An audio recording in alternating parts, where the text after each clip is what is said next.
Welcome back to Ribbon Candy Hooking. It is great to see you, and I am going to hold right here for a few minutes because I was the idiot who put the notification up for a show this afternoon and then forgot to send you the link. I would say forget entirely, but it was partly forgot, partly standing in line for an extraordinary amount of time at the post office and making it back here 1 second before. So I've got that up now. Catherine, great to see you. I'm glad you're there. I'm going to hold here for a minute because I just posted the link to this show in our Facebook group, which is Rug Cooking and Punch Needle Club. So I know that people will find it here. We typically don't do a show at 3. So over this summer, I would like to do a few more pop-up shows here and there. My change with the summer, of course, is I am a very old mother who still has young kids who are off for summer. So these are their first few days, and we were staying with my mom the last couple of days and over Father's Day, and so I wasn't here this morning. So I'm back here, and I'll be curious to see number-wise, not necessarily judging from the live show, but judging from how many people watch the show by the end of the night, by bedtime. I'll be curious to see how many people watch at different times, because I remember years ago when we started doing this, 3 and 4 p.m. were the most popular viewing times according to YouTube. So we'll see how that goes. I won't change it entirely, but it might be that I sometimes do a tea time show instead of a coffee time show. So I think of tea time more like 3 in the afternoon, 3, 4, but I think 3 is just right. I'm on the East Coast, and I don't want to get too close to supper. So I think we'll stick with our schedule of shooting for Mondays, having coffee time at 11, and thinking about during the week what days we might do a tea time, more like 3, and then always having our Friday cocktail time episode, and that will stay the same. So, Linda, great to see you. It has been busy, and today we will be talking about, I'm just going to give it another minute since I was late with posting the link. I'm going to give everybody a minute to make their way there. I will be changing the thumbnail of this video, so don't be confused if you see a different thumbnail. Every thumbnail I loaded just now that was the cover of, it's transparent because it's got a lot of green, the green screen, right? I got that up. That's one thing I managed. I've got the green screen going, but this is Rug Cooking Magazine for this summer, right? So they span 3 months in the summer, and this is volume number 37. So this is June, July, August 2025, number 1. I wonder why number 1. And we're going to be looking at this together. And again, I'm just going to give it 1 minute. I see people coming online as we go. I have to say it has been a remarkably busy time because you know what? We have been house shopping, and we found a house that we actually really love. So fingers crossed, say a little prayer for us. It's always really hard to do this because I'm just looking at the phone to see if the realtor wrote back, because we put an offer in. And we haven't been successful with offers since we've been house shopping, but we really need to get out of this town because the school for Teddy here is very, very bad. It's not just bad, it's dangerous. So I don't want him here anymore, and I won't send him there in the fall. So it's good if we can jig somewhere else. And I'm really excited because although this is a tiny house, it is up a hill and it's super private, and it's on Sweetheart Mountain. That's actually the name of the mountain. Does it get any cuter than that? Is that as cute as a button, at least? It's got a giant yard right that backs onto the mountain, but it is walking distance into the town of Collinsville, which is my favorite town in Connecticut. It is super hip. If you've ever seen the show The Gilmore Girls, it's basically that. It looks just like that. In fact, I think it might have been filmed, part of it there. It's absolutely beautiful. So we are on tender hooks today, wondering how that's going to go because it's a vicious market. We are never the highest bidders. We just hope to get in there early, or they're a lightning in a jar situation where everyone else is asleep at the wheel for some reason, and we sneak in. That's the only way we can really realistically have something that's great for us. But it would be really great because there would be a big area I could kind of finish downstairs in the basement, but it's very, very bright, and I could have a few walls where we could get the mantle back up and maybe do a couple other sets for the show for different times. And then there would be one place, it's like the breezeway, where I would be most of the time. But hey, it suits me. The light is great. We could have stuff behind us again other than a green screen. I'd be really happy about that. So let's see what happens. Fingers crossed. So it has been very, very busy over here. But everything that I'm doing, tea time. I like the little teacup, Catherine. Thank you. Thank you so much. The main thing is that Teddy likes it. He's the most inflexible, probably with the autism, because in his heart, he wants a place in the woods, and he sees himself as some kind of, I don't know, explorer, right? Like woodland explorer. And so he loves the idea of being in the thick of the woods, but it's also very difficult for us not to be in the center of a town because I'm the only driver in the family. So it's very rare to have those two things go together. Like you actually have a house in the woods, but it is walking distance to civilization, and my husband and the two kids can go do stuff. Let's see what happens. So it has been a wildly busy 48 hours on top of everything else. Judy, great to see you. And I did manage to get back after we left today and put some of the slides from this show today into our program for today, green screen. And some of them I ran out of time because of that incredible line at the post office. I was so bad at the post office. None of you would have wanted to be there with me today. I get so triggered sometimes that my behavior slips. And, I went in there and the line was not only to the door, it was to the exterior door. Like it was through the post office, through the area where people pick up their mail in post boxes. And it was really, and I thought to myself, is it December 24th? And I somehow lost track of time. So I popped my head around the corner and I said, because, I saw these little plaques at each opening that said desk closed. So I was in a time thing and I popped my head around the corner and I said, I'm sorry, are all of the desks closed? Like, in other words, it's open, it's business hours. Is nobody actually working here? And I got some laughs from the people standing in line, but not so much from the employees, one of whom was in the middle of putting a snack in her mouth, and another just kind of racing in from running an errand with the car. And I thought, fantastic. There's two warm bodies here who might take customers inside the post office. But it did make me late. So I'm going to show you some of these images on the slideshow, and I'm going to show you some of them in my hand. So let's do it. Again, if you're just joining us, thank you for being here at our first tea time. And this is Rug Hooking Magazine. This came while I was away on my vacation.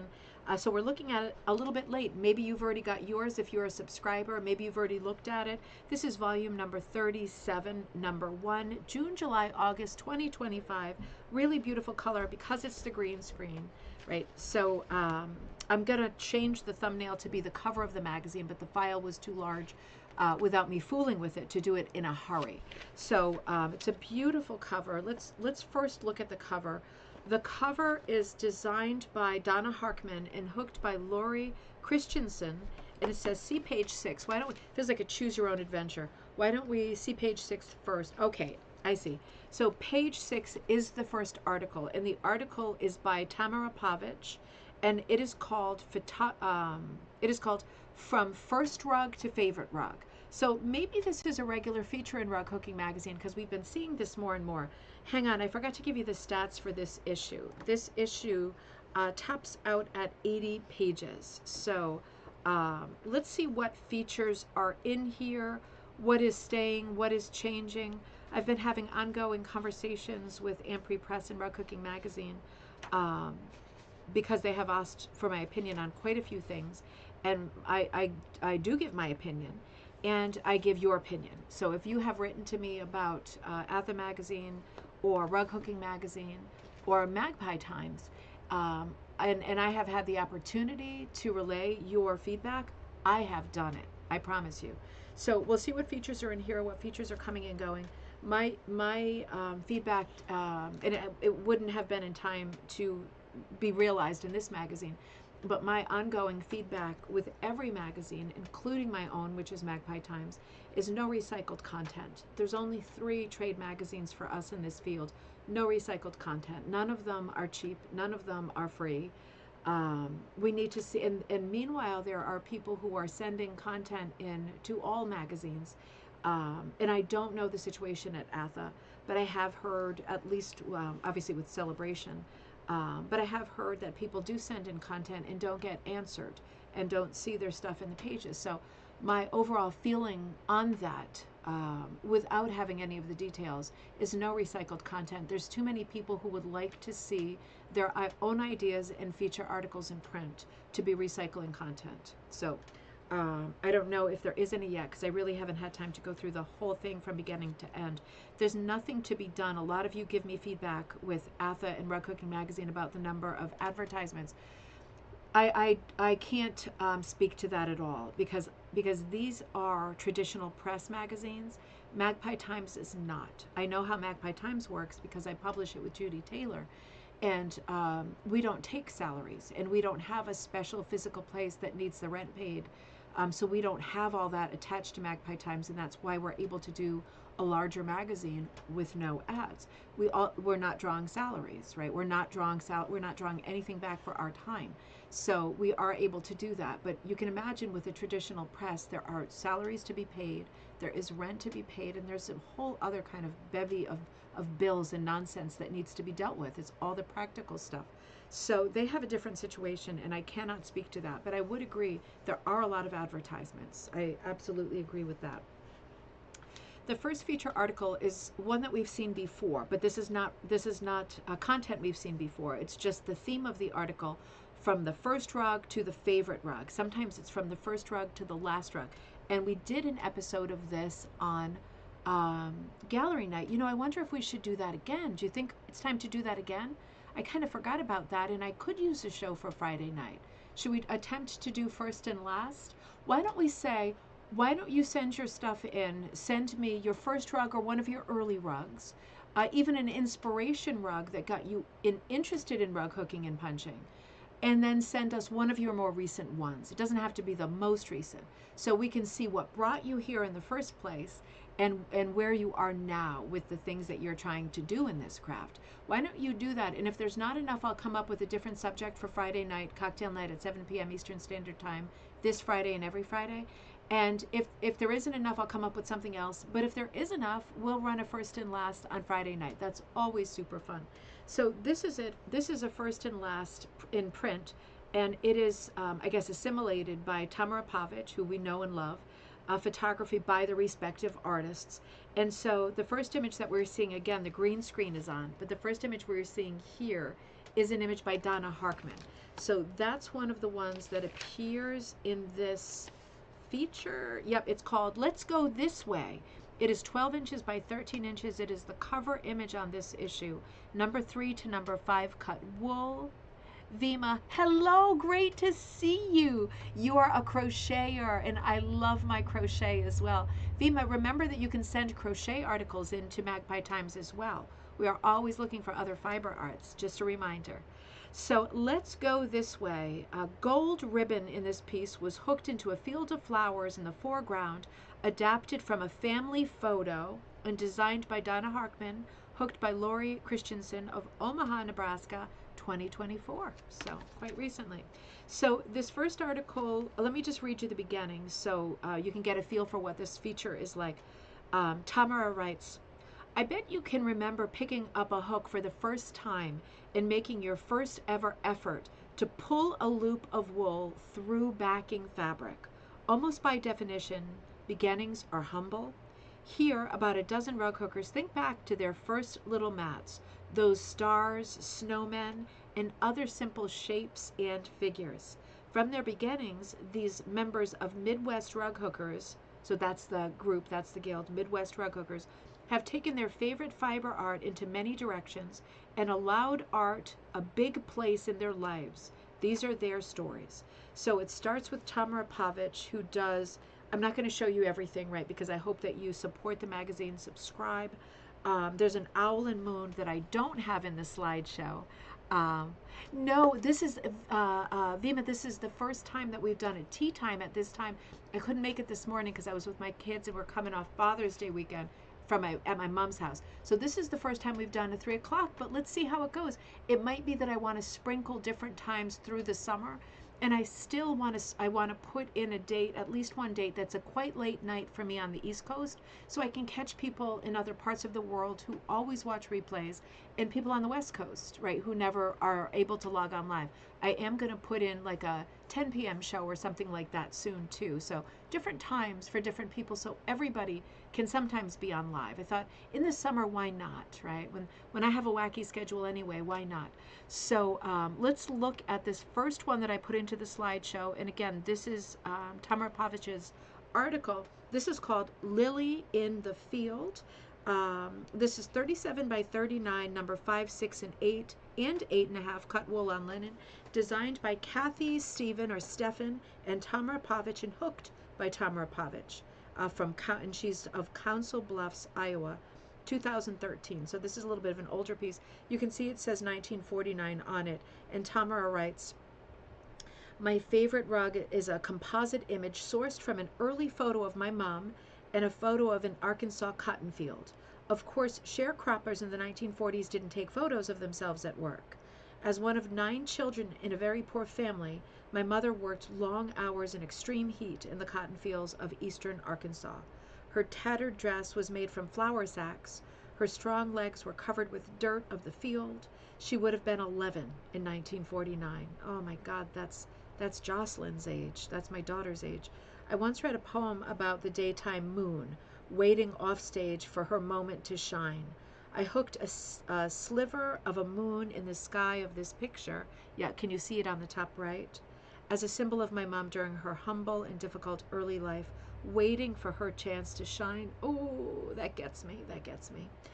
What a beautiful image, and I love the idea of it being a composite for a very good and practical reason.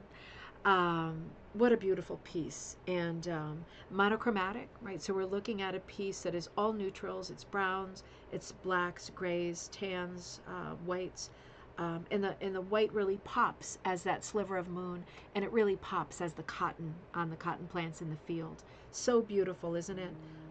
Such a great tribute to her mom, and it just breaks my heart to think of that little 11-year-old body out there in a cotton field in that heat, wearing a feed sack, which is not soft and cozy, is it at all? And how life has changed for so many of us and become so much easier for so many of us. Not all of us, but so many of us. What a beautiful piece. Absolutely stunning. Here's another piece from the same article. This is called My Favorite Picture of My Mom with a Cat. This is by Holly McMillan of Roca, Nebraska, 2024. This is 16 by 21, designed by Donna Harkman and hooked by Holly McMillan. And this is another piece that is number 3 and number 4 cut wool.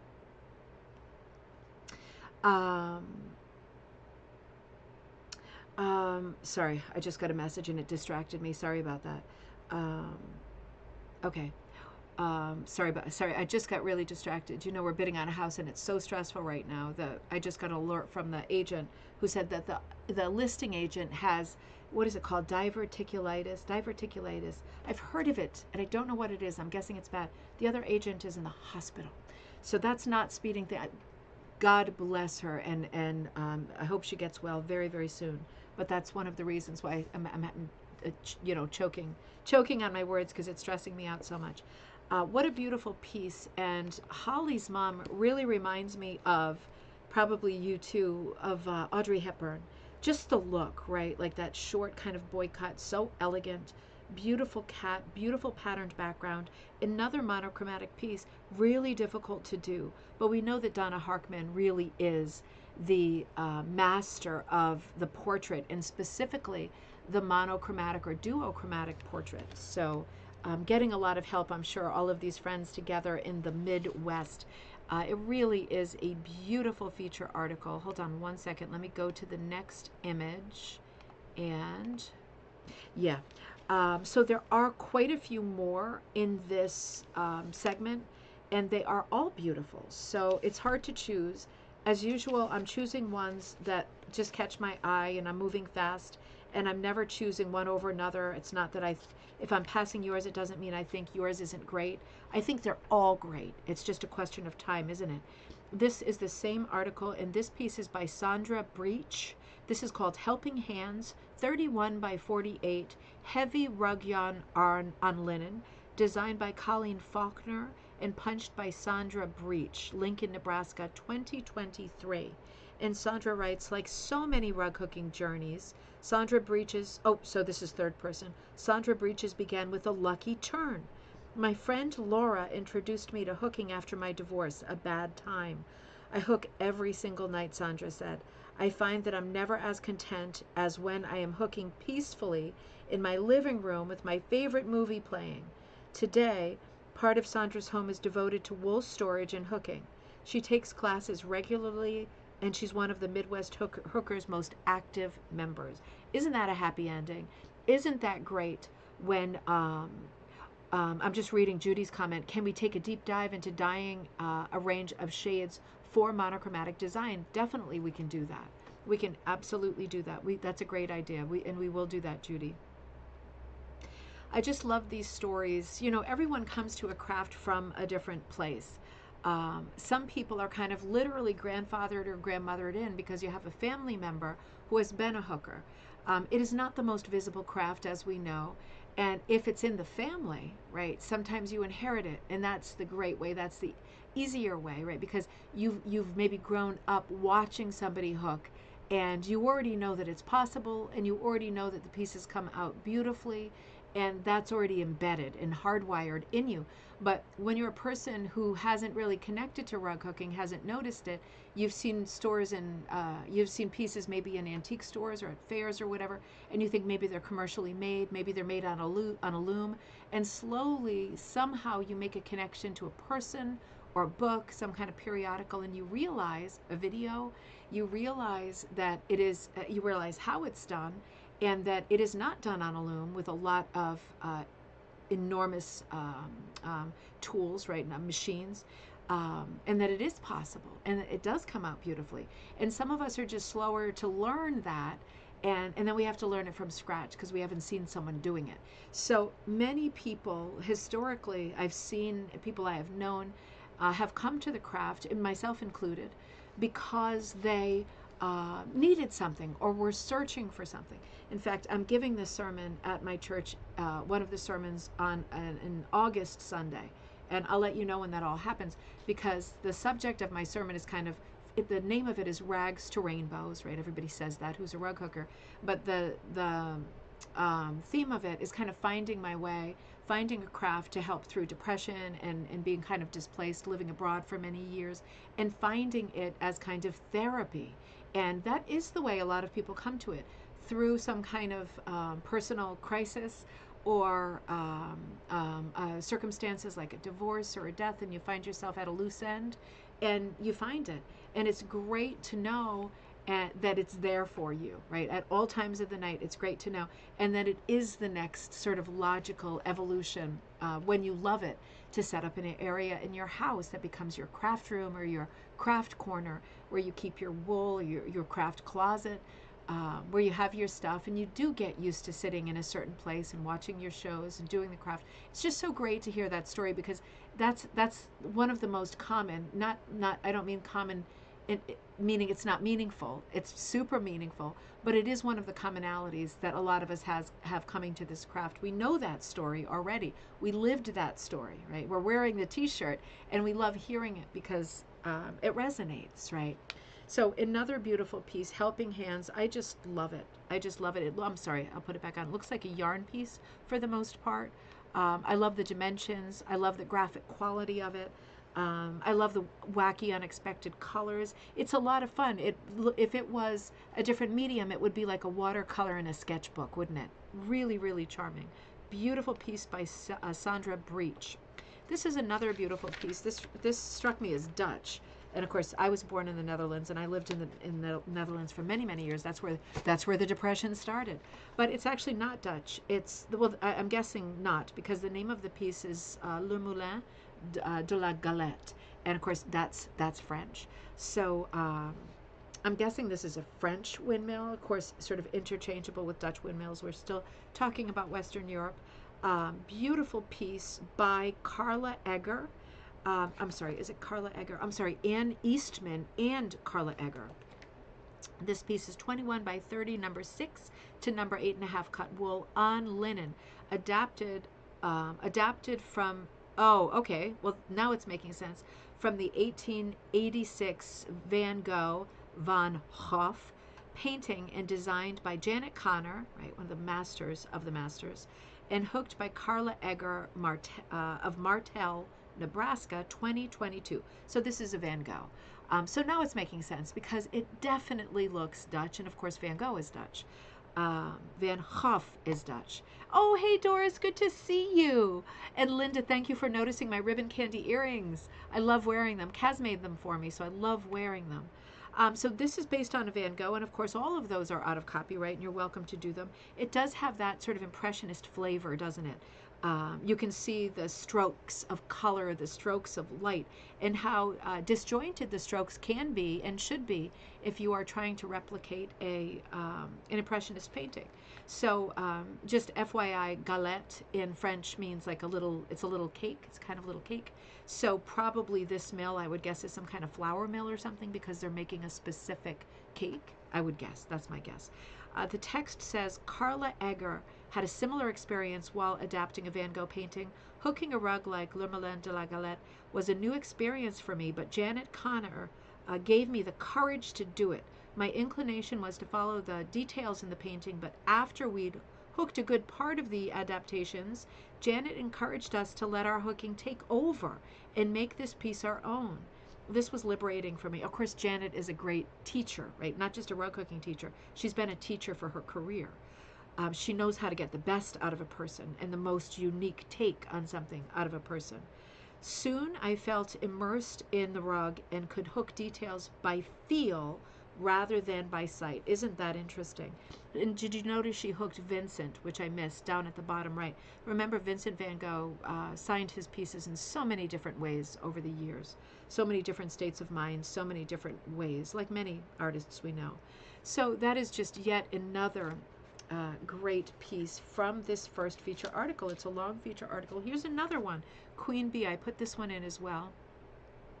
There are not a ton of feature articles in here, but luckily this one is very solid. I do have to say some of the images I'm seeing I have seen before, and that's not my personal favorite, but they are lovely and worthy of seeing again, but I do not like to see personally recycled material at all, because there are only 80 pages. This piece I've never seen before, Queen Bee, designed by Donna Harkman and hooked by Jody Isom, of Lincoln, Nebraska in 2018. This is 15 inches by 18 and a half. It is hooked in number 3 to number 5 cut wool on linen. Beautiful piece. Let me see if there's text for this piece. Jody Isom, who teaches beginners, offers more practical advice. If you have trouble pulling loops at first, she said, tighten your backing on the frame. If you keep it tight, pulling loops will be much easier. That's true. My Queen Bee rug came about from my love of beekeeping, Jody said of her favorite piece. A major challenge is locating the queen bee and checking her brood. She can be an evasive little creature. I wanted my forever queen bee in this rug. I can now gaze at her beauty in her honeycomb and know that she's safe and well. I'm grateful to Donna Harkman for drawing my eternal queen bee. This rug has a lesson in values. So values in terms of, that's just what Judy was asking about, a deeper dive, because while this is not a monochromatic or even duochromatic rug, the honeycomb is made up of ascending or descending values, right? Light to dark. There, it's like ombre, same color. Wendy, great to see you. Oh, I'm so glad. Sharon, great to see you. It's the first time we're doing it. So we might do more tea times over the summer. If you're joining us later, we might do more tea times over the summer just because crazy summer schedule for me too, with the kids out for I almost said for Christmas, out for the summer. School's out for summer. They don't even know that song. They don't like that kind of music anyway. Mandy, I owe you a message. I am so sorry. It has been flat out. Great to see you.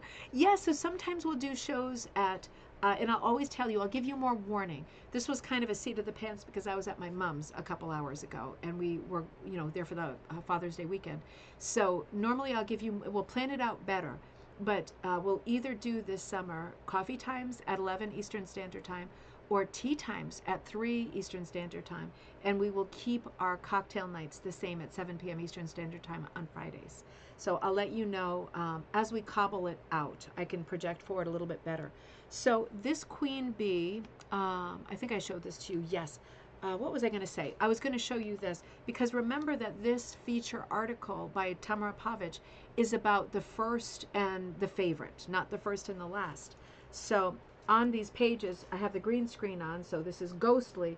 We are seeing a lot of firsts as well. So that's part of what you have to look at if you already have this issue of Rug Hooking Magazine, June, July, August 2025. And I'll just reiterate for those of you who are joining us later, if you can, I would like to do another evening of on cocktail night, Friday, 7 p.m. Eastern Standard Time. I would like to have another evening of first and last, or I said like it could be an adaptation. Like if it's not your first rug, maybe someone else's rug that brought you to rug hooking. Like what was your inspiration for getting into it, and then your most recent rug. Because we've done it before and we haven't done it lately. So if I get enough submissions, I'll do that this Friday. And if I have to wait, I'll just keep reminding people online, and then we'll do it on a future Friday. And I'll do something else this Friday. So this Tamara Pavic article in this issue of Rug Hooking Magazine is absolutely fantastic. I'm just going to open up the next. Okay. So I will say, as we're looking at the overview of this magazine, it is 80 pages long, all in, and there are 3 main articles in this. Dye recipes and patterns, right? So that is a Want to Care feature. And US versus UK hooking. I have to say this is not my favorite feature, and I will tell you why.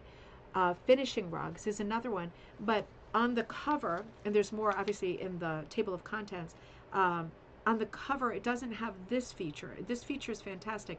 Again, from first rug to favorite rug, taking stock of the journey by Tamara Pavic. This is 2, 4, 6, 8, 10, 12, 14 pages. So that's a good long article, but every one of those pages has a lot of interesting images, particularly if the journey is what sort of inspires you, seeing what other people's first rug is and what they're working on now, or what their favorite rug that they've produced thus far is. So interesting idea. This is another really interesting article that I was very happy to see. It's called Sip, Paint, Hook, or Punch, right? It's very inviting because the idea, and this is by Linda Peets, an excuse to get together, right? I just love the vibe of this article. It's so friendly, you know. It makes me want to look up something near me that has the sipping and the painting and the hooking and just sitting around having a drink and talking, right? I just love those opportunities. The text and photography is by Linda Peets. So let me tell you what she writes at the beginning, and you'll see the sort of images, and again, not all of them, that are in this feature article. It really is wonderful. So Linda writes, painting parties have been quite the rage for some time now. Perhaps you have attended one.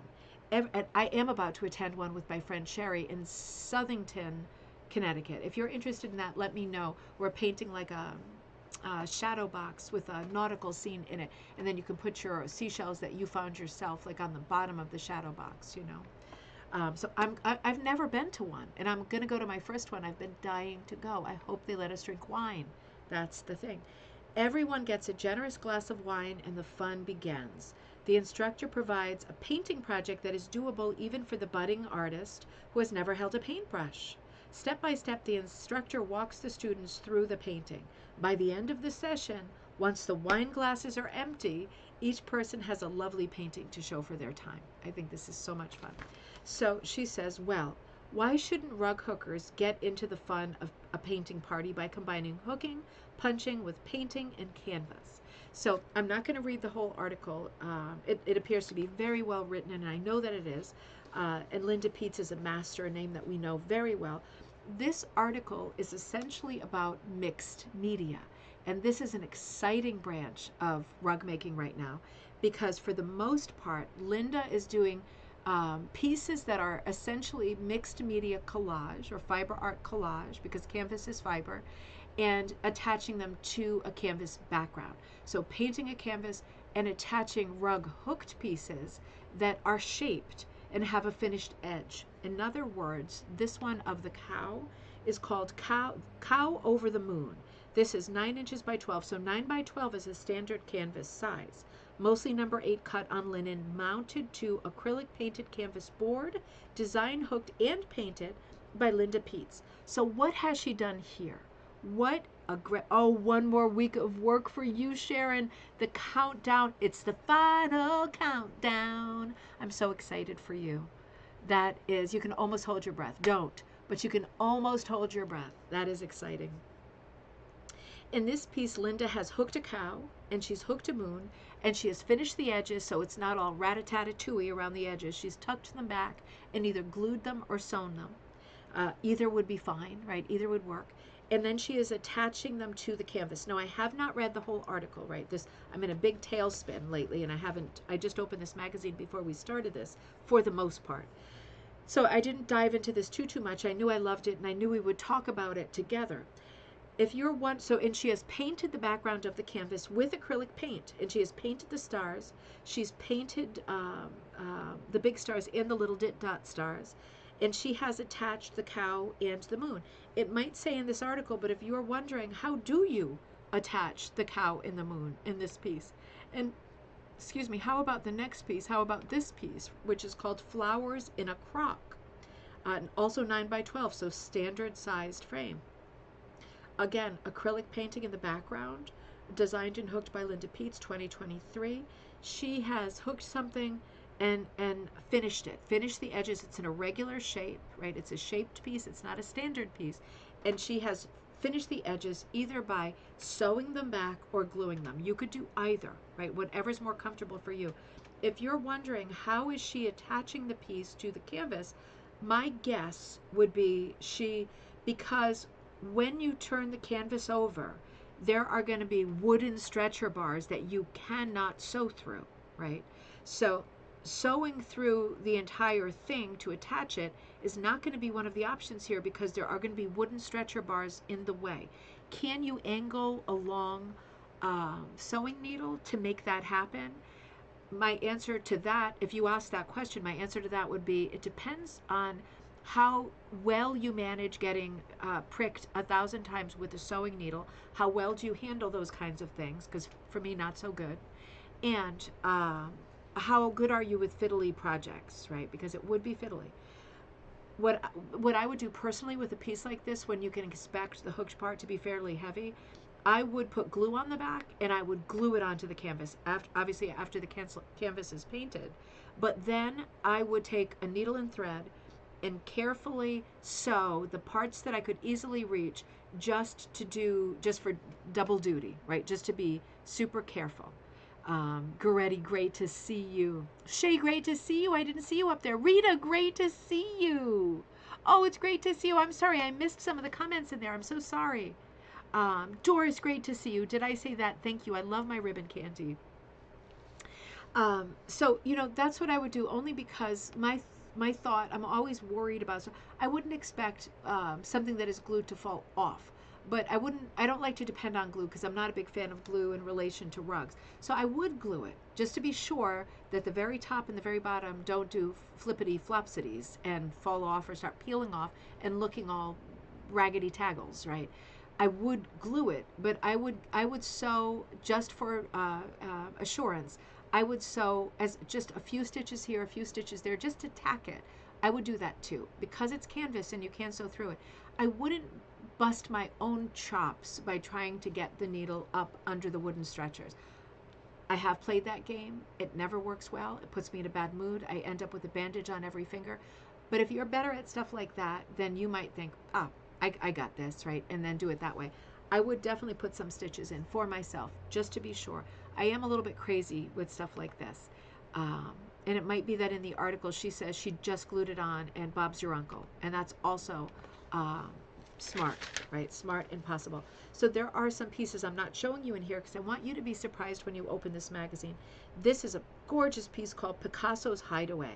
And why Picasso? Well, because it is it's a landscape, right? That we can tell what everything is, right? It's not so abstract that we can't tell.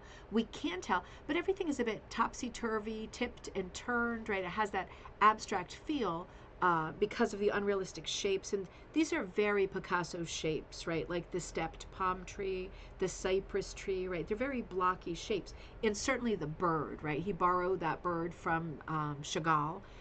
They both used birds like this. Matisse also used a bird like this. This is called Picasso's Hideaway, 11 by 14, which is also a standard canvas size. So it's going to be easy to put these onto a canvas and attach stuff to them. And how do you finish the edges? You don't, because it's a finished canvas that's already stretched. How great is that, right? So she says this is 11 by 14, thread and antique hooked leaves. Mounted, okay, so these hooked leaves already existed. So maybe she pulled them off of an old rug or something. Antique hooked leaves. Maybe she found them on a project that was partly finished. Mounted to acrylic painted canvas board, designed applique and painted by Linda Peets 2024. Linda was doing great work and exciting work in 2024. I really love the idea of this multimedia stuff because I feel like, why not? I feel like, in keeping with her article, why not? Sorry. It's like, it's not even Father's Day weekend. I can't be doing dad jokes at all, right? Shame on me. But I do feel like many of us are quilters and needlepoint artists and needle artists in general. We do lots of different things. And we maybe have a lot of unfinished projects just sitting around crapping up the house. Why not try to think of ways where you could combine the different media, stuff that you started and you're not super keen to finish, or you know you'll never finish? Why not figure out a way to combine finished bits and pieces from all of those and create compositions that are composites like Linda Peets's, where you're mounting them all into one scene and you've really got a fabric collage at this point. It's so interesting, and hooking is represented, quilting is represented, painting is represented.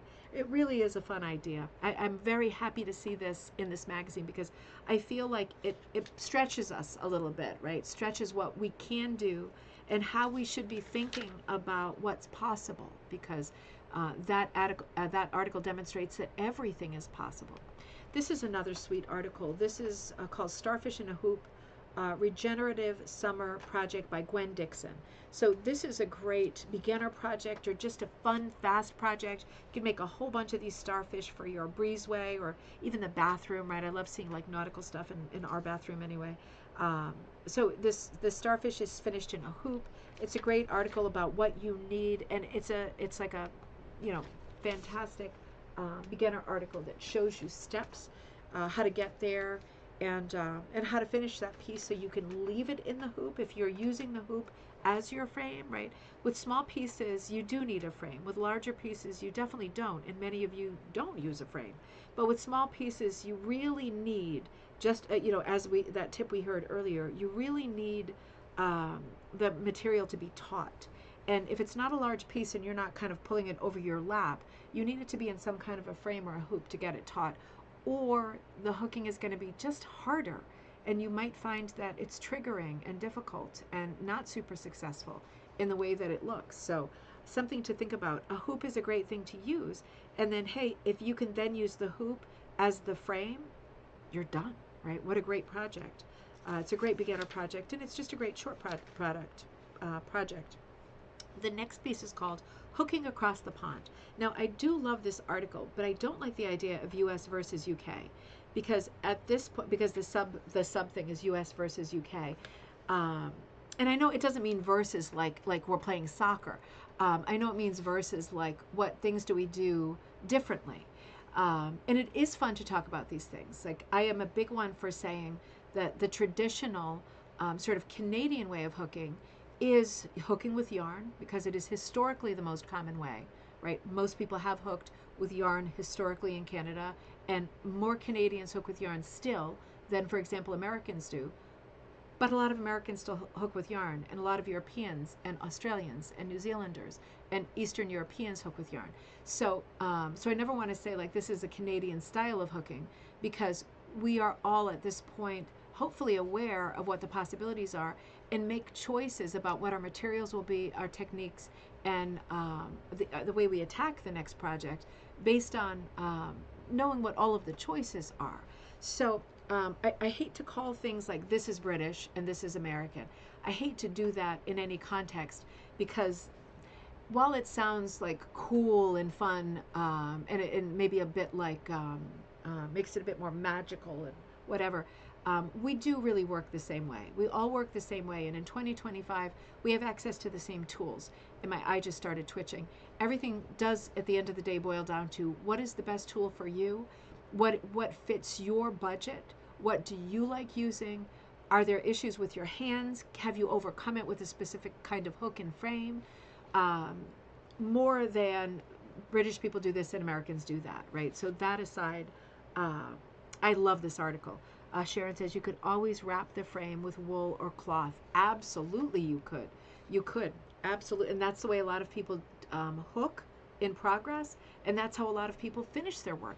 Incidentally, did you all see this piece that I just put out? It's a half and half piece, right? So I hooked half of it. It's called Berry Basket.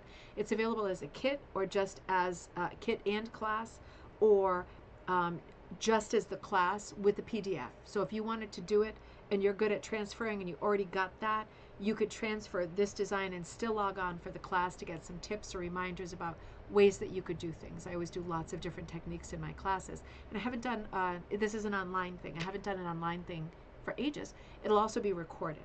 So something to think about, because this particular class, if you get it as a kit, it has the materials to do this color palette with the berry baskets. It's lots of pinks, it's 2 yellows, it's this light red in the background, it's white, it's black, and it's 2 colors of gold. So it's quite a lot of colors, but enough to hook it yourself. But it also comes, it's a 12 by 12 piece. It also comes with a 12 by 12 canvas, just blank canvas, because when we're done with the class, I'm going to record a video for everyone that shows me with my finished piece stretching it with a staple gun, right? So you need a staple gun. Staple guns can cost, you can get them for like $10 on Amazon. Maybe you already have one. Any kind of staple gun. But I'm going to make a video showing you how I stretch a finished piece over a canvas, and that's how you finish it, because it's stretched and you're done, and all you need is a nail in the wall, and then your piece is up on the wall. Isn't easy great, really? So, so hooking across the pond. So what I do like is that Elspeth Jackson, who is also an author and a well-known, mostly rag rug maker with a big brand and a big media presence in the UK, she does a lot, and we're seeing her more in the US. She does a lot with traditional British rag rugs. And the reason I say British rag rugs is because forms like Proddy, right, or Proggy, that's where that form comes from. It derives, right? It originated in the UK. And we've done so many shows on Proddy/Proggy rugs and also hooky rugs, and that is rug hooking, right? And while rug hooking doesn't, as far as we know, derive from the UK, it derives from northern New England or the eastern seaboard of Canada. The Proddy and some of the more sort of primitive, whether you're using the spring tool or the prodding tool, those forms are British forms. And we have borrowed those forms over the year because they have a completely different effect. It is truly rag rug making, right? It is not, it is utilitarian making. And now that we are celebrating folk art as its own beast, right? And not saying, oh, that is 100% utilitarian. We now, in the 20th and 21st century, for the most part 20th century, look at folk art, even if it's a rag rug, and say, well, it was utilitarian, but God, isn't that beautiful, and shouldn't we celebrate it? We are doing that, right, in these days. So so we do look at forms like Proddy/Proggy and say, wow, that is really artistic and beautifully done. Whereas in the old days, it would be more like, God, my feet are cold. I really need to make something for the floor. It ain't getting any warmer this winter. So I love that this form of rug making is very rich in history, and quite a lot of, oh, this is a picture of her. She is so super pretty. So super pretty. She's working on a hooked rug here, and she's working on it on her lap. So while I know a lot of you don't use frames, I know a lot of you hook like this. I know historically there's a lot of Americans who hook like this, like Claire Murray has always hooked with it wrapped around her lap, and it is possible. Whether or not you find it the easiest way to hook is up to you. It is always up to you, right? Nobody judges if you say, I don't like, Claire Murray like said to me on the phone, I don't like a frame on my lap. I feel trapped underneath it. I feel like physically trapped. And so she has never done it that way. Everybody has different reasons for working the way that they do. And a lot of you don't work with frames, right? So we see Elspeth here working with a hook, right? She's got one of the large hooks that kind of tapers down. And she's working on burlap, which the Brits called Hessian, right? They still call Hessian. And she is doing a hooked rug with pre-cut pieces, it looks like, or else she's clipping it as she goes. It could be that she did Prati for the border, right? You see what I mean? And she's just hooking the center. It might be because it looks like there's text in the center. And if that's the case, it is a little bit easier to work right side up so that you can see how your letters are looking and if they are kind of maintaining their integrity and readability, right? So beautiful example here for a photo, the typical UK proggy or Prati technique beside the more neat and orderly hoop style, more popular in the US. So that is true. I think hooking is getting very popular in the UK too. But Elspeth is right. Proggy has historically been more popular. If someone, in the earlier middle 20th century was saying in the UK, I'm going to make a rag rug, they would have meant a Prati rug or Proggy rug. Now there are two kinds of, let me show you another picture because she's got another beauty in here that is a Prati rug. This one. Oh, I'm sorry, it's upside down according to the magazine, but obviously same, right? So this is a Proggy rug by Elspeth. She talks about her preferred techniques for doing Prati. She does have a lot of great videos online, so be sure to check her out. Her brand is called Ragged Life. I think that is brilliant. And she is very likable. So be sure that if you're interested in particularly British rag rug styles like Prati/Proggy, it's the same thing. That's why I keep saying that. Be sure to check her out because she really has done she's put in a lot of time making videos that are super, super, super helpful. Now, I do know, and I have mentioned this before, let me just see this through. Another very pretty photo of her in her workspace. This part of the article is called Frames versus Lap Work. And the caption for this is British rug hooking without a frame. Now that I don't like because British rug hooking does not mean without a frame. There are the ratio of British rug hookers who use a frame versus don't use a frame, I would venture is exactly the same as the ratio in Canada or the US or anywhere else where people are rug making. People who use a frame versus not. I don't think it is necessarily a British thing to not use a frame because of all of our British books, including Emma Tennant and all of the books that we've looked at, there is always making a frame as part of it. And even in the northern sort of mining communities in the UK, those Prati rugs, they are being made on a frame that is just like an open frame, like we saw in the Tad Richards video the other day when I was with him on Wednesday, just using a storm window or a storm door, resting on top of two saw horses, right? That's the same idea. We saw with a lot of British rag rug making, when we've done all of, if you search in ribbon candy hooking British rag rugs, you'll see lots of episodes, and there's been so many kinds of frames over the years, more commonly in the early 20th century with British rag rug making, because rag rug making was utilitarian, and we are seeing it happen in the most sort of poverty-stricken regions. And for that reason, there is no floor space for saw horses like Tad's to be placed in this tiny cottage where tons of people are inhabiting. People would more likely rest side of the frame on the dining table and the other side at the edge of a rocking chair or something. No more furniture in this space. But there is a long history of British people using frames to this day. So if you say British rug hooking and you mean without a frame, people are not going to understand what you mean, because it's just not, in my mind, it's not a thing. So what is a thing, because this article is really about the British way of doing things, which is the same as everywhere else in the world at this point. There is an emphasis on doing it in a more raggy way, which I think is super charming, because as Americans, I would say one thing that I would agree with is that Americans, more than any other of the rug hooking population, we do get carried away with buying crap.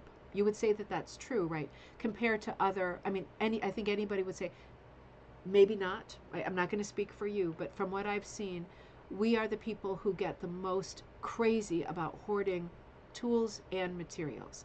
And it's not really the same approach and to the same extent in places like Canada and Europe.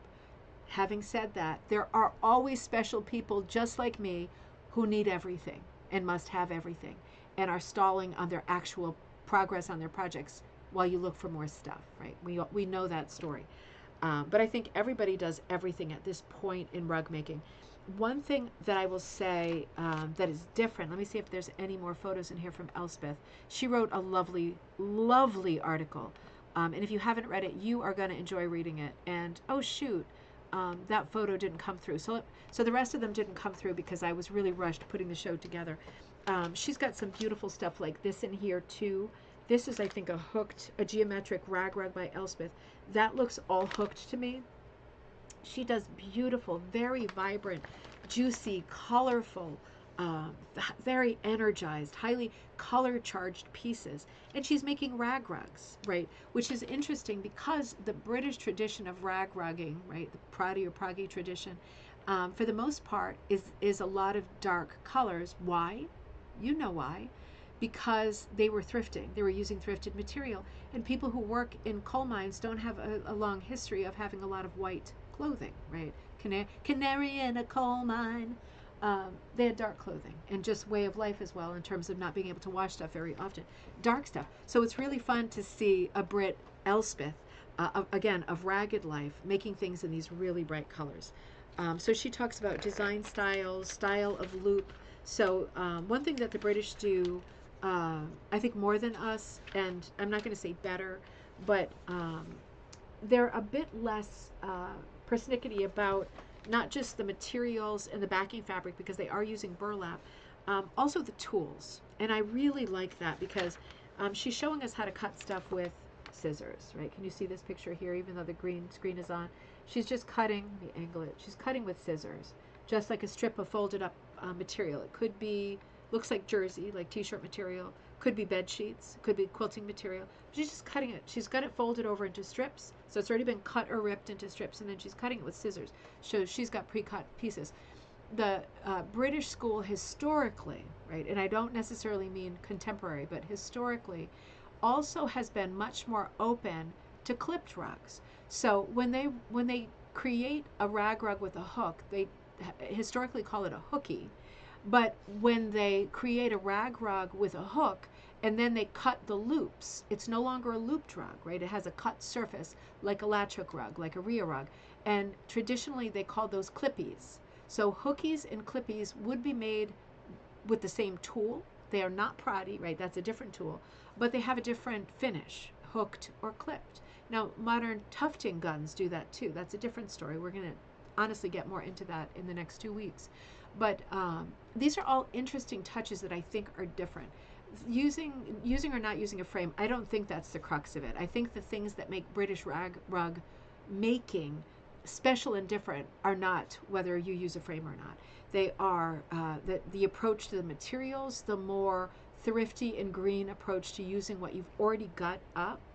And I think it's the more flexible approach to using not the expensive tools and the tools that are made for stripping, right? Stripping wool, making strips, cutting strips, but more open to using things like a pair of scissors, right? Or maybe a rotary cutter. So I really like that part of it.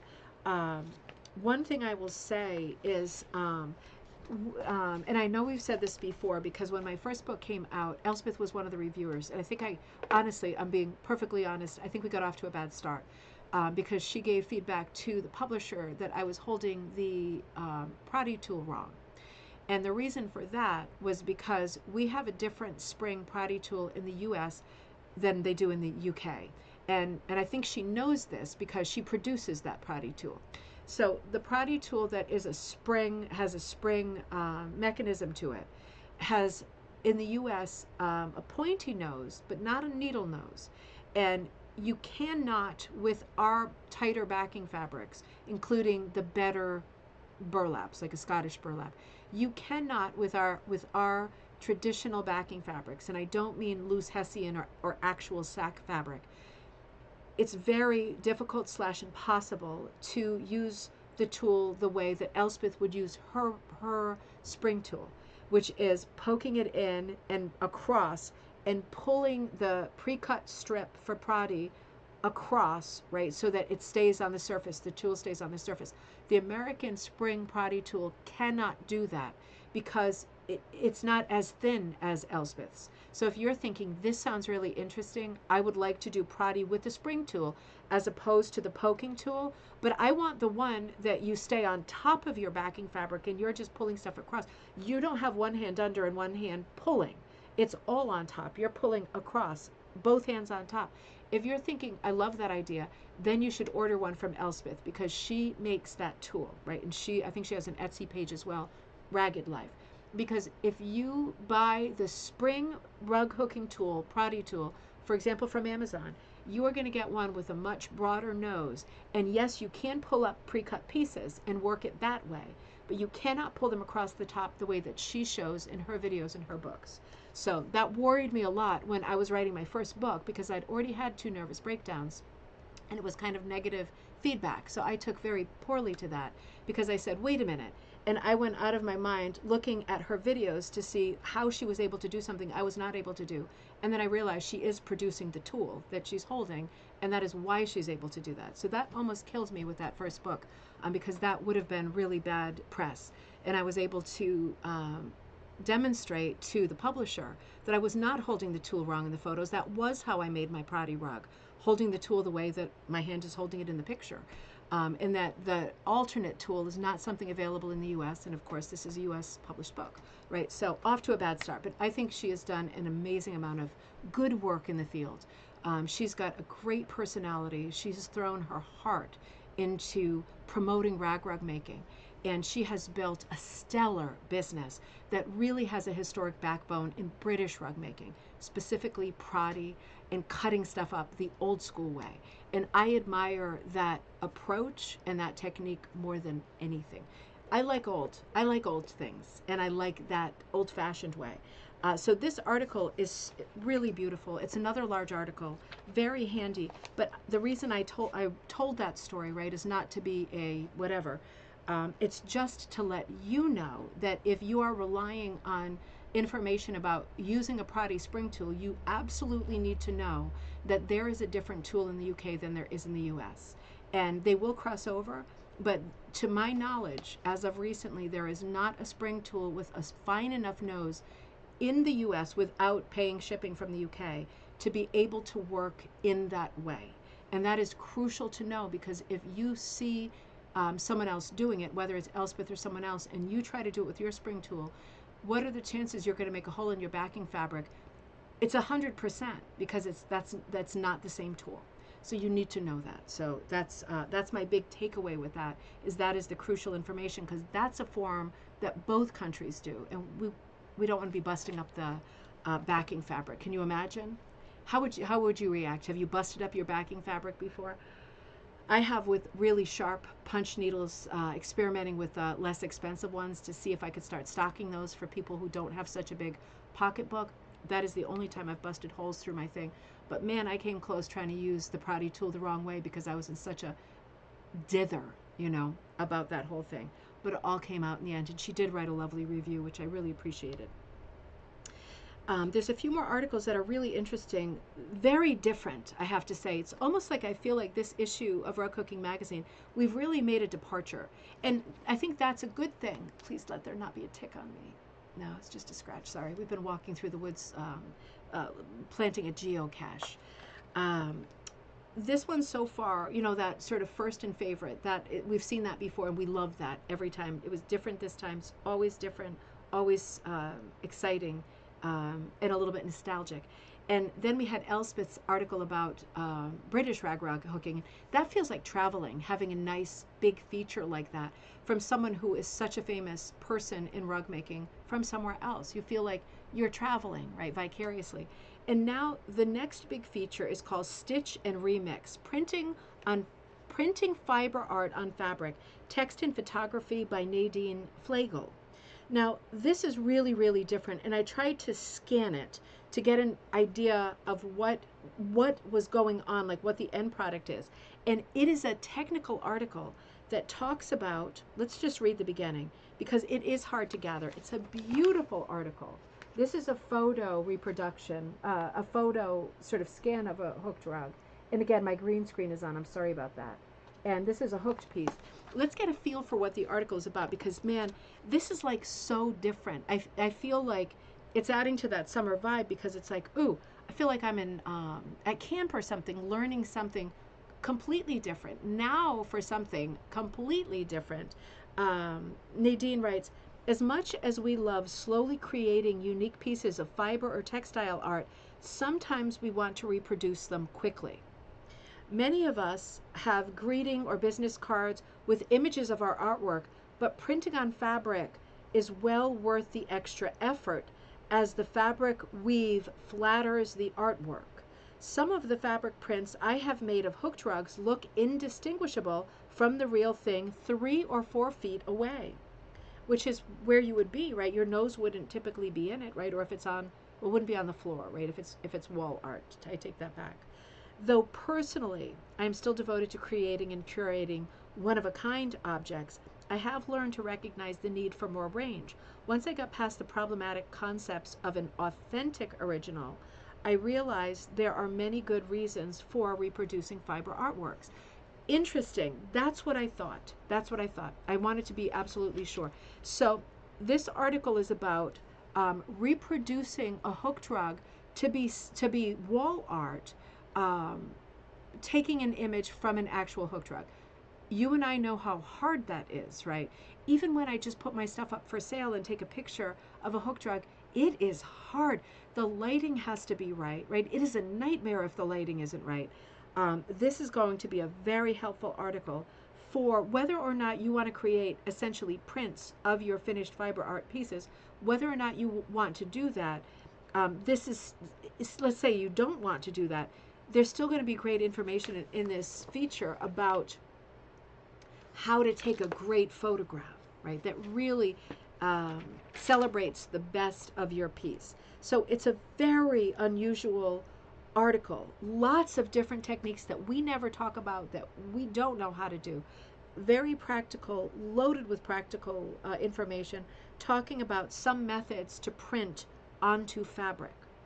Just having this conversation in my church group where I did my Hearts and Hands on Friday. We just had this conversation because one of the girls said to me, I want to put a piece into the art show in August and I want it to be for sale so that it's one of my pieces I don't need to have, and I want to put something in because if it sells then the church gets a piece of it too, which is great.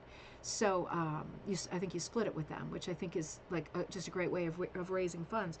So I want to put it in there, but one of the ladies, one of my buddies, she's been one of our family friends for years, she said, I think you should keep the text, because I had text on it, like a little poem that I wrote, and I said, oh man, that's not a thing, like I don't have time to hook that, like onto the back just to like put it in the show and sell it. And she said, why don't you print the text on fabric and then attach it, sew it, like quilt sew it, like you're putting a binding on the finished piece. And I thought, how the hell would I do that? And she said, well, there's all this stuff that you can put through a printer. And I thought, not to be argumentative, well, not my printer, right? Because we got ours at Walmart and it cost like $20, so not my printer. But I get what she's saying. And I thought, ooh, interesting.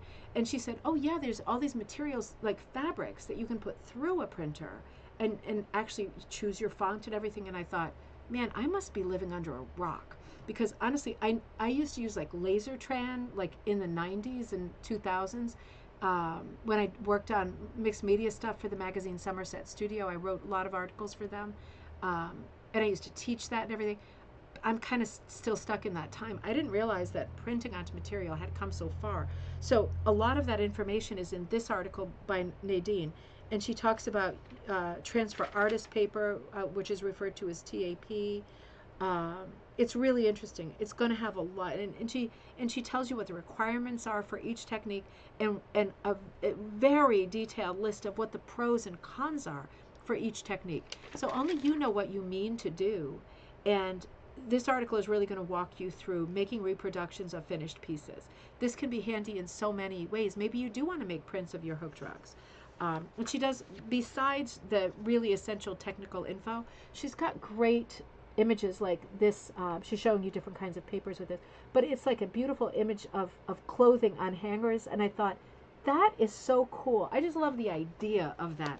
She's got beautiful pieces that illustrate this article. That's what I mean to say. And also, she is printing hooked rugs onto fabric, right? So not necessarily onto paper, but onto fabric. For example, wonder if you can see this. I know it's wobbling a little bit, but this is fabric. That's a photo of a hooked rug on fabric. So like for example, if you go to TJ Maxx or Marshalls, you go to the fabric section and you see things that the framed picture section, you see things that look like, is that a quilt? Is that an original quilt at TJ Maxx?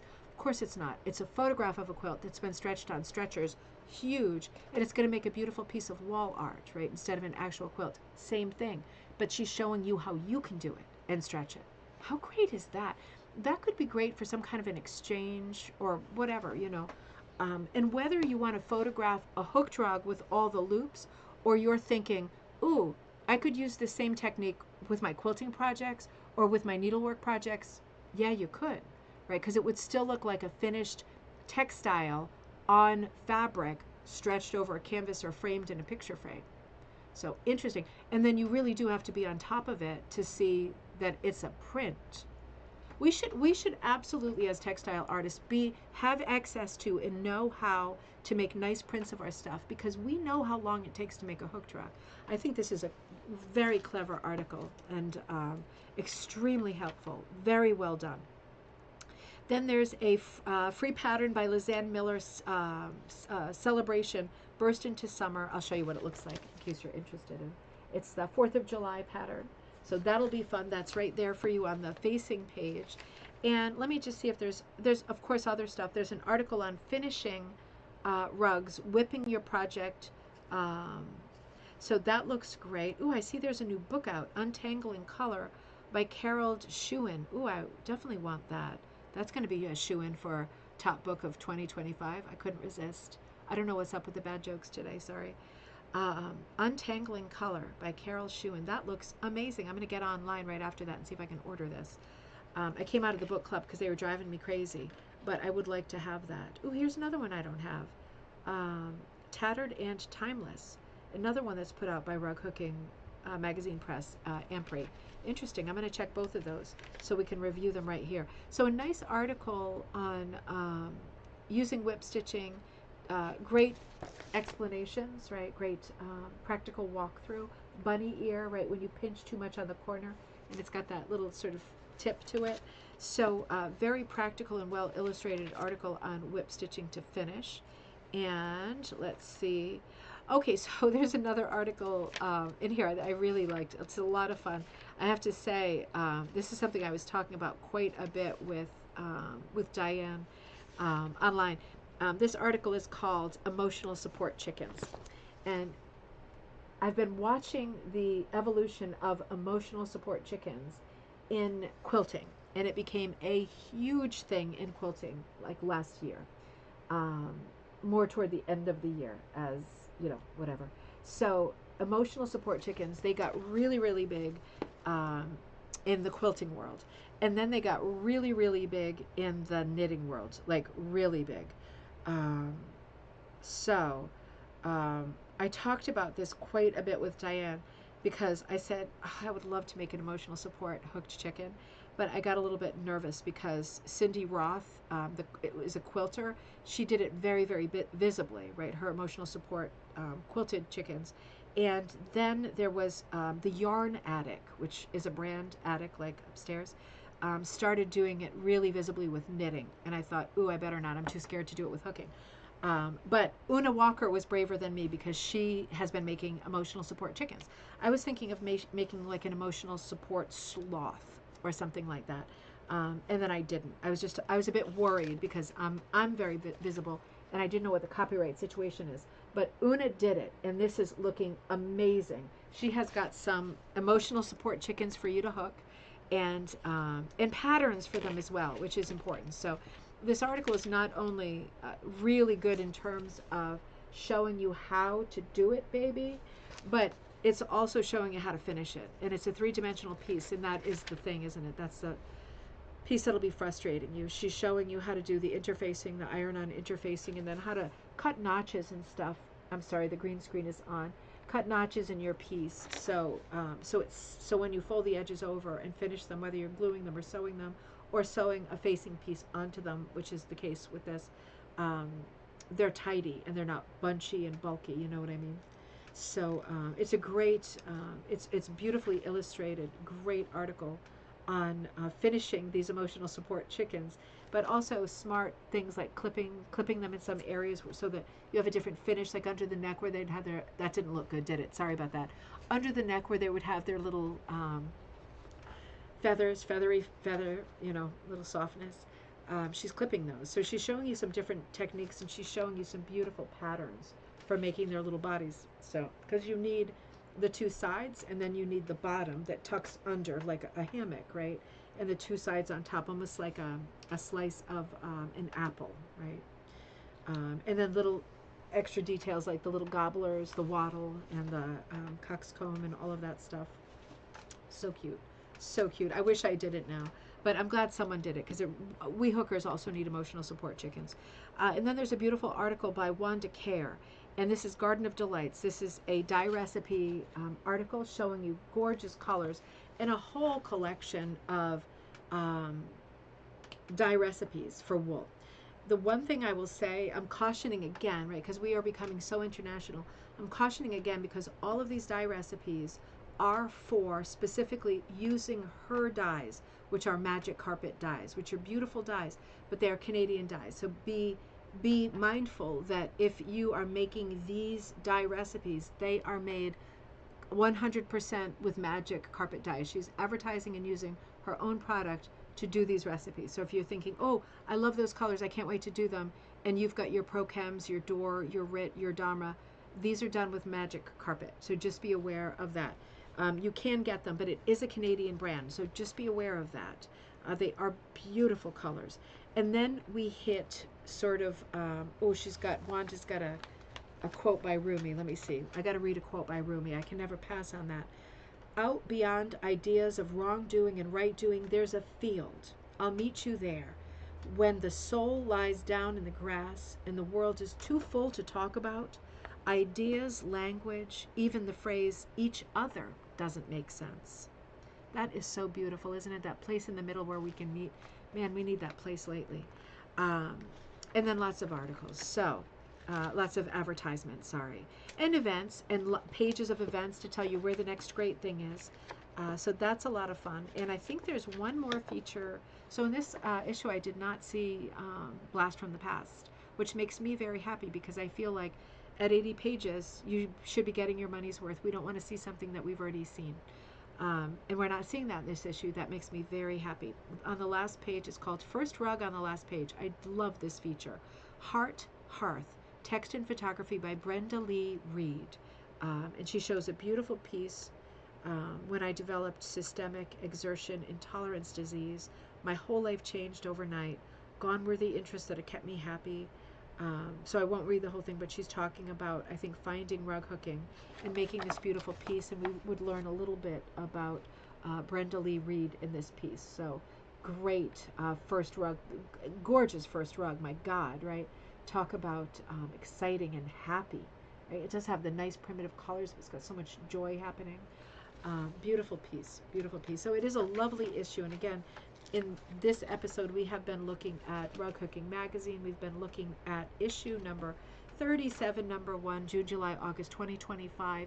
We came on today for sort of a experimental tea time show at 3 p.m. Eastern Standard Time, and I logged on late and put the link up late, and I'm sorry I was late. I'm figuring this out too, how to put summer together with my life.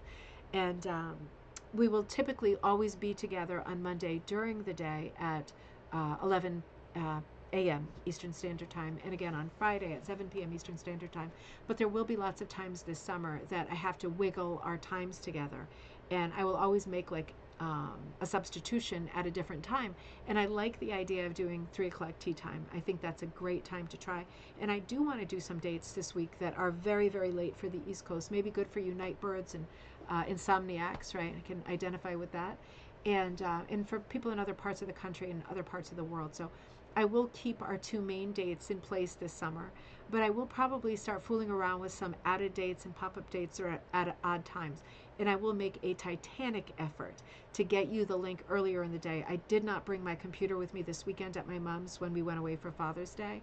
So I wasn't able to put the thing up because it has to be done on a laptop. Isn't it crazy how some things can only be done on a computer? It's like everybody wants to sell you these expensive phones. You can only do so much with these phones. You still have to have the stupid computer, and it still has to be with you. But I'll be mindful of that next time, and I'll just keep it in the car so that I don't keep you in suspense. So it was great spending time with you this afternoon. This is our Monday show. I'll see if I can pop up between now and Friday, but just looking forward to Friday. Be thinking about sending your first and last rug so we can do a similar first and last to what we did, I think, 2 months ago at cocktail time this coming Friday.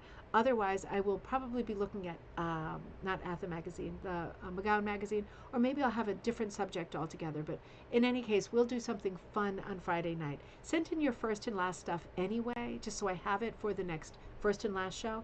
And always be sending me in your gallery stuff for the next gallery night. We just had one this past Friday the 13th, but we will have one in 3 weeks. So might as well get your stuff in now.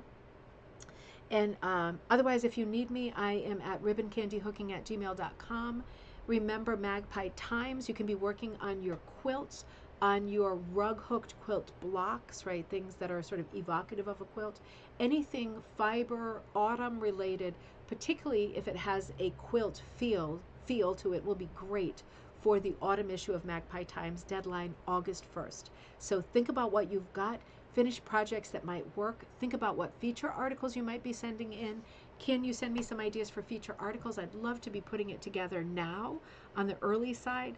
And mine are coming. I always order the author copies, and it's a huge number. So those should be here any day, and I'll turn them around the same day and get mine out to you.